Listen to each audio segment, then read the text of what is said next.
Hi guys, this is Daniel Hutchins, and today we're talking about some articles from our friend Screen Rant.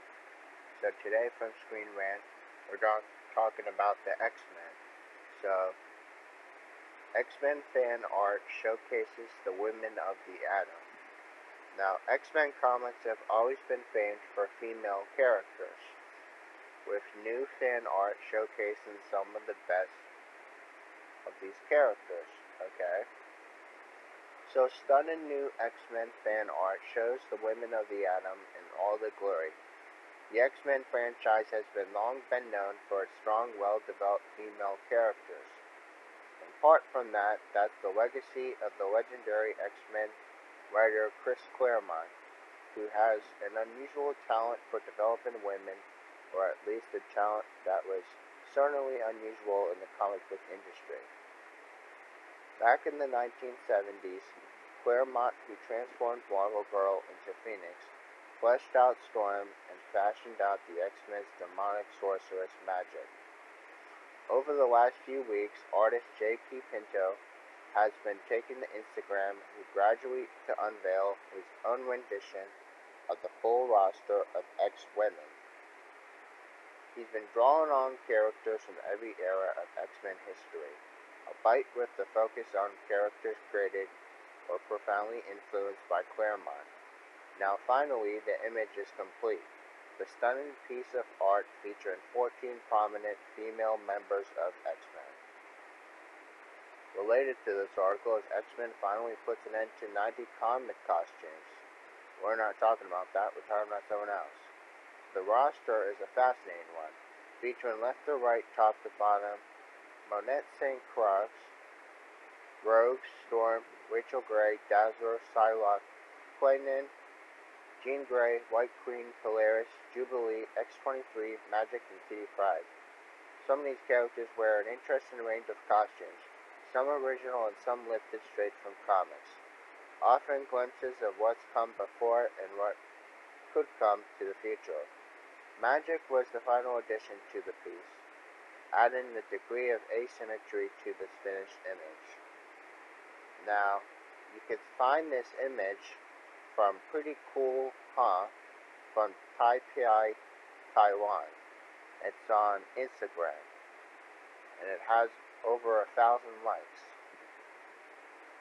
So, yeah, picture of the fan art of the X-Men women is on Instagram. So J.P. Pinto has focused purely on women who have been members of X-Men. He's also included some of the major ones. Each woman is striking a pose that seems perfectly from the character, with the standout being the telepathic Emma Frost, who has just had the right amount of sass. Naturally, every X-Men team needs its own Wolverine. Although J.P. Pinto has chosen to dress Laura Kinney in a sexier outfit she wore then, what she did under the X-23 identity, fans have noted their closeness between Kitty Pryde and Magic. The look of love on Ilyana Rasputin's face, their popular ship, especially now that both Magic and Kitty seem to be considered queer by Marvel's current writers. The most impressive aspect of this art is the way that some of the power effects, notably Dazzler and Jubilee, has created light on the other women in the image, providing an almost photorealistic result. J.P. Pinto notes he hasn't added everybody, but although he may well return to a popular piece of artwork later on a feature of her popular X-Women, but for now he needs a break, understandably, given this work that clearly went into absolutely stunning piece of X-Men fan art. Okay, so that's just a little bit of some X-Men Woman fan art information I wanted to share. So now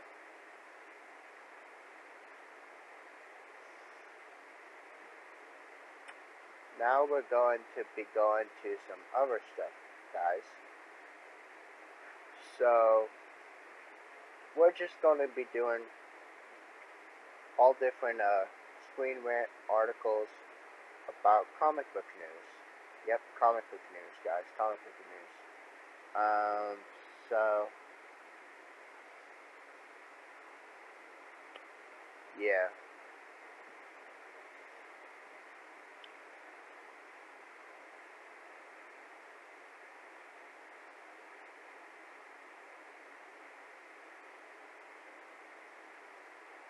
Okay. So now what we're going to be talking about is Avengers Techno. So Iron Man admits Spider-Man deserves credit for saving the Avengers. So Iron Man just gave some much deserved credit to Spider-Man for helping save the Avengers against Red Skull in Avengers Techno. Now, if you guys who are my subscribers remember, I did do a mega long article discussion where I did talk about the story Avengers Techno. Okay? Just so you guys would know. But warning, there are some spoilers for Avengers Techno number 2. Okay, so Marvel's Iron Man just gave Spider-Man much deserved credit for helping save the Avengers, as they lost their powers against Red Skull. In Avengers Techno number 2, Captain America villain uses the Infinity Mirror shards to drain the Earth's heroes of their superpowers. To give their team a fighting chance against the Red Skull, Tony Stark and Peter Parker just built custom mech suits that gave each hero their old powers back. Avengers Techno features the Avengers at their weakest point. Now, as their team collectively loses their abilities after Red Skull uses some of the last remaining energy of the Infinity Stones to depower everyone, Wolverine nearly dies after his healing factor stops working. But while Captain America loses all the strength and power he gained from the super soldier serum to combat Red Skull, Tony Stark built ridiculously impressive armors for each of his fellow heroes and friends, with a big assist from Spider-Man. Okay, so related to this article is Spider-Man's Jewish heritage hinted as canon by Marvel. But we're not talking about that, we're talking about something else. So in Techno Avengers number 2, the heroes had successfully fended off the Red Skull after he attacks them again. But after the battle, Iron Man explains the new custom armors to each hero, revealing he used data from Avengers headquarters and different advanced tech to replicate their powers from each suit, noting their power isn't the same as their previous one. Stark tells the team they should serve as a good replacement for the time being. Black Panther reveals to Stark that he's impressed he could build suits so quickly after the Avengers were depowered. Yep, so Stark surprisingly doesn't take all the credit, telling him Spider-Man played a key role in building them. Alright, so it's great to see Peter Parker's incredible intellect referenced in comics, as it sometimes tends to be overlooked. Spider-Man is just as capable of Tony at building some astonishing tech, so the pair working together to solve the Avengers' power problem is hidden. Even if replicating each hero's power is such a quick and efficient way is ridiculous. The armor's going to come in handy though, as the Avengers will soon find out the Red Skull is using the remaining power of the Infinity Stones to assemble his own team, recently created a terrifying variant of Loki. Thankfully, though, the Avengers have two of the most brilliant minds on planet Earth on their team, and seem prepared to face any obstacle thrown their way. Honestly, if Iron Man and Spider-Man could create such powerful armor so quickly, they can probably find a solution to anything. Alright, so that's just a little bit about that.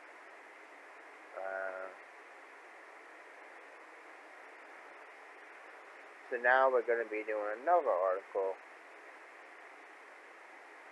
Alright.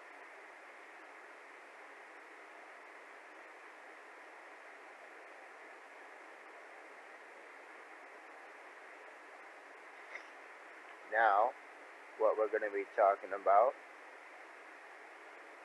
is Spider-Man's Uncle Ben. Yep, Spider-Man's Uncle Ben hates that Peter became a superhero. So Uncle Ben finally returns to Peter Parker from Marvel Comics and shockingly has revealed that he hates Peter's decision to become Spider-Man. Okay. So warning, there are some spoilers for Amazing Fantasy number 2. So after over 60 years in comics, Uncle Ben has finally reunited with Peter Parker. He absolutely hates his nephew's decision to become the superhero known as Spider-Man. Peter has always idolized his late uncle, who has infamously shot as a direct result of Peter's actions in Spider-Man's debut issue. Now, from Amazing Fantasy number 2, Peter meets Uncle Ben face to face, and the conversation isn't cordial. The world of Amazing Fantasy is shrouded in mystery and intrigue.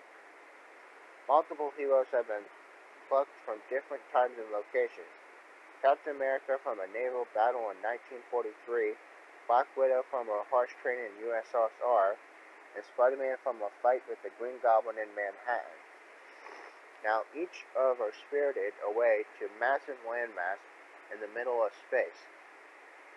But to them, it's an island inhabited by many fantastic creatures from myth and legends.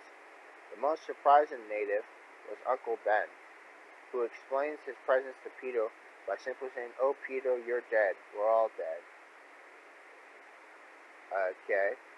So related to this article, Spider-Man's new costume makes a big debut. But we're not talking about that, we're talking about someone else. So in a strange village, Peter wakes up and meets Faye, another woman from the village. Uncle Ben sees his nephew trying to talk to her and chastises him for it. The island is a purgatory, and Uncle Ben believes he's here because he never taught Peter how to be a man. Peter attempts to tell Ben what he's learned as Spider-Man, but Ben stops him. To him, Spider-Man is simply Peter dressing like a freak. If I had stopped you from running around like an idiot, neither of us would be here. And now I'll never hold May again.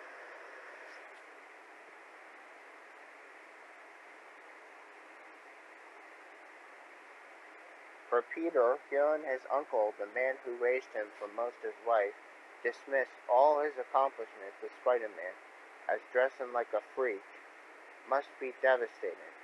Contrary to the popular belief, Ben and Peter's relationship was not strained or difficult from the comics. That misconception comes from Sam Raimi's Spider-Man film from 2002, and Peter thought the world of his uncle.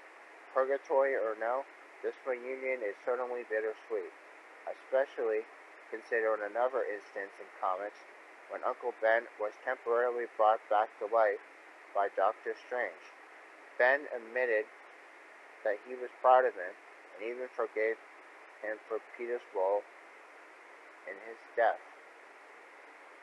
Much of the mechanics of the Amazing Fantasy world are still unknown, but perhaps this Uncle Ben is not someone brought back from the dead at all, or rather a figment of Peter's thoughts and imagination. If that's truly the case, this exchange is even more tragic. This is how Peter believes Uncle Ben would truly react if he saw him as Spider-Man. Regardless of quite a depressing moment for Peter, Uncle Ben dismissing his Spider-Man heroics is nothing more than dressing like a freak. Okay? So now, what I'm going to do is I'm going to get off my bed and I'm going to put some clothes on and I'm going to sit at my table so I can do some more articles.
Okay, guys, I am back.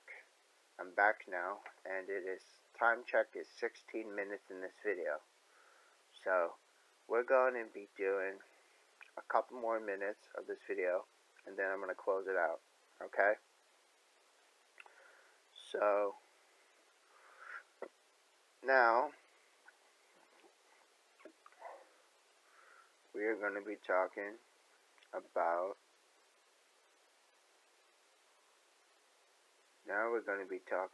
Wonder Woman. Yep, so Wonder Woman history celebrated her 80th anniversary variant covers.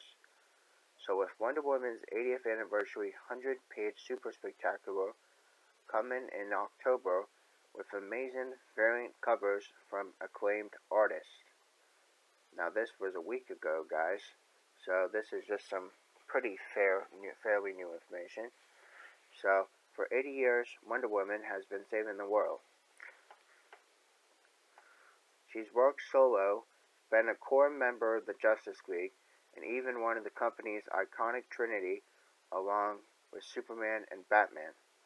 Now, to commemorate this major milestone of the Goddess of Truth, she is receiving multiple variant covers for her anniversary issue. First seen from the pages of All-Star Comics number 8 back in 1941, back before most of you guys were born, Wonder Woman was created by William Moulton Marston and Harry G. Peter. Now already DC's have published 80th anniversary specials for other heroes from this milestone, including Green Arrow and Aquaman, but then over the years there's also been some other 80-year anniversaries for Superman and Batman. But then, of course, now you have over the years, Wonder Woman has seen numerous adventures and looks, which will be highlighted in her special anniversary special, just like her 80th anniversary special comparisons to Green Arrow and Aquaman of this year, and from former years, Superman and Batman. They've also already celebrated their 80 years as well. Okay, so just kind of clearing that all up for you, yo. So related to this article is Wonder Girl's Yara Flor gets new costume fit for the goddess. But we're not talking about that, we're talking about someone else. So now this new Wonder Woman 80th anniversary 100-page super spectacular coming out in October will bring together many comic creators to celebrate the titular heroine's legacy. This covers highlights of Wonder Woman's history across different media. And artist Michael Cho just revealed the 1960-themed variant on Twitter, completing a subset of covers dedicated to different comic book eras. Now, only some of these comic variant covers are era-centric, from the golden age of comics to the modern age. Alright, so while others are inspired by film and television appearances of the character, all of them are absolutely amazing. Enjoy Cho's variant, the second image you see below this article, as well as other variant covers and collected by League of Comic Geeks.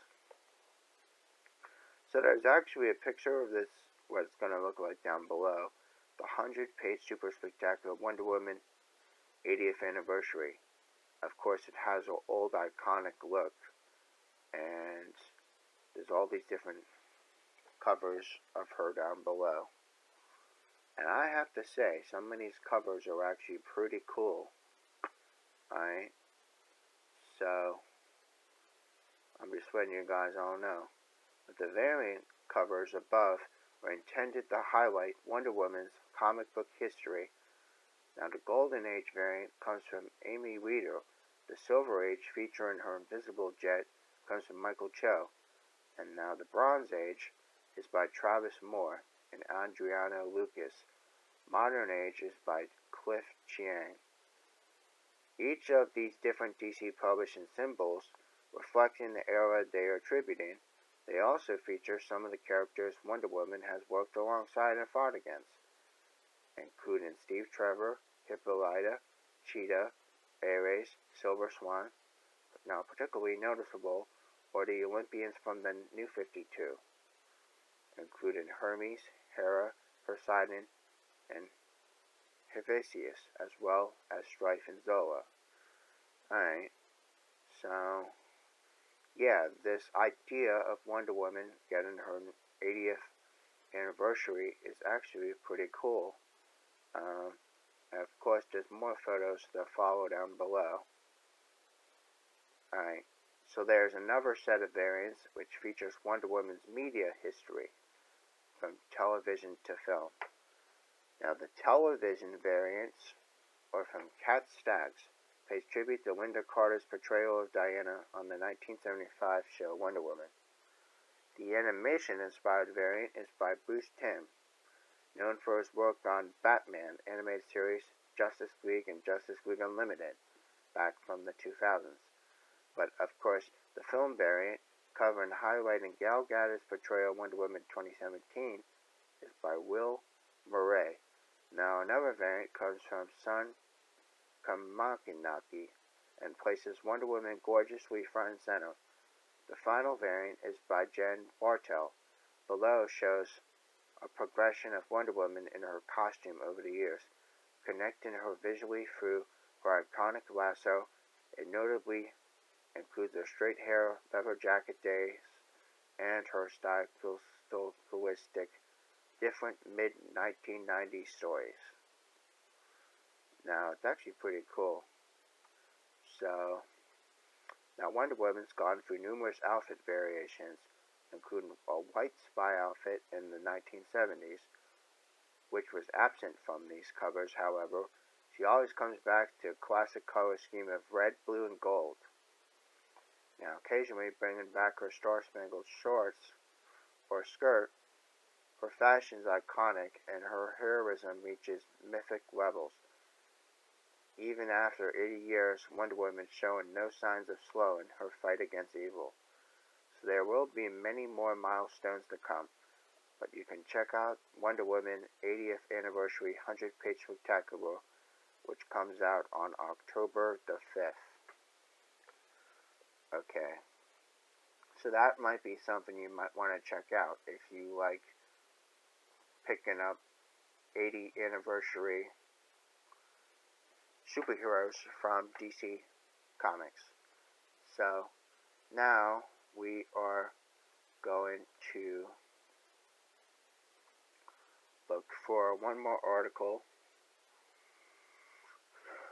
and then we're going to close it off. Alright.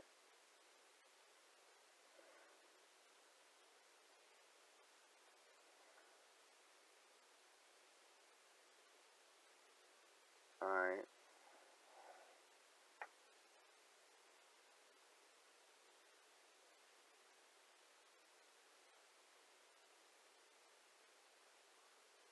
So now we are going to be talking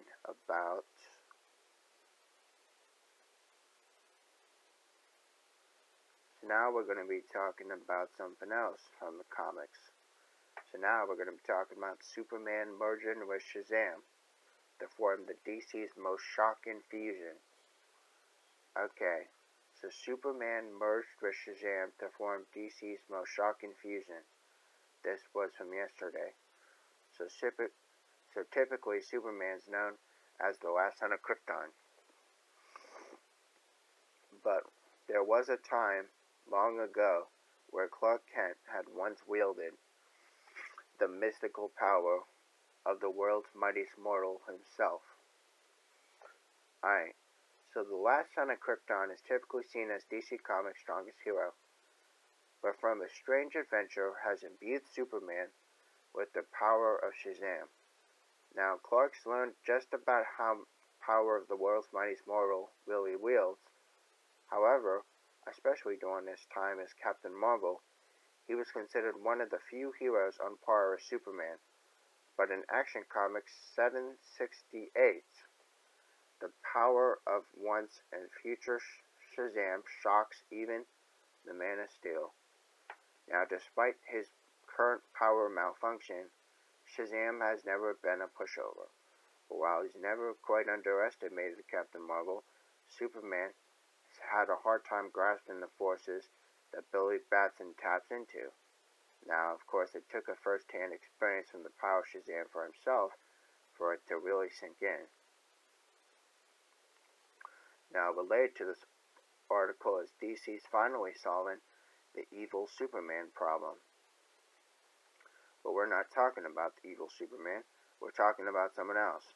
So, that first-hand experience comes from Action Comics 768 by Joe Kelly and Duncan Raoult, when the Shazam family, then known as Marvel family, find their powers altered by ancient frog deity. Mary Marvel is made mad while Captain Marvel Jr.'s super speed is set to overdrive and Captain Marvel is reduced to nothing but a sentient mouth that can't say anything other than Superman. Now the trio make their way to Metropolis in search of Superman's help. When they accompany him back to Fawcett City, they find a giant frog waiting for him. Realizing the sort of threats outside Wheelhouse, they finally realize why Captain Marvel was calling his name. Now Clark says the magic word is instantly transformed into Superman Shazam hybrid. Now using Superman's body as the vessel, Marvel flies into the frog's mouth and confronts the deity within by using the wisdom of Solomon to handle the situation diplomatically. Okay? So this photo of Superman and Shazam being merged is actually pretty interesting. There's a photo here on Screen Rant if you guys want to check it out. But though Superman and Shazam do separate, Superman's perspective on his fellow hero is forever changed. Now, when he shares his body with the power of Shazam, Clark is blown away by the strength he feels. He even directly tells Captain Marvel he had no idea what you were capable of. Superman never exactly underestimated Marvel, but after his adventure, he truly sees the two of them as equals in every way. Quite the endorsement of Shazam's power levels. While this was one of the few times fans have seen Shazam lend his abilities to a fellow superhero, it's an interesting story that has the potential to happen again. With its ongoing struggle with Shazam mantle, another hero could always fill for Billy. And Shazam family and Wizards champions, if Superman's unavailable, maybe someone like Wonder Woman could wield the power responsibly. And the concept of Batman with the powers of Shazam would be too entertaining to pass up. Now Shazam is called the world's mightiest mortal, and this adventure proves to Superman that the moniker is more than just a catchy title. Now, whether DC Comics' Infinite Frontier will see any other heroes gaining powers of the Wizard. Situations like this prove that Earth will always need a mystical champion.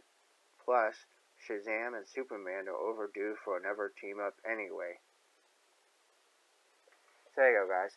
That's just a little bit of some interesting information about the one time you probably don't know where Superman has merged with Shazam, and Superman has merged with Shazam and got Shazam's powers, or should I say he borrowed Shazam's powers. If you guys like this content, please hit that thumbs up button.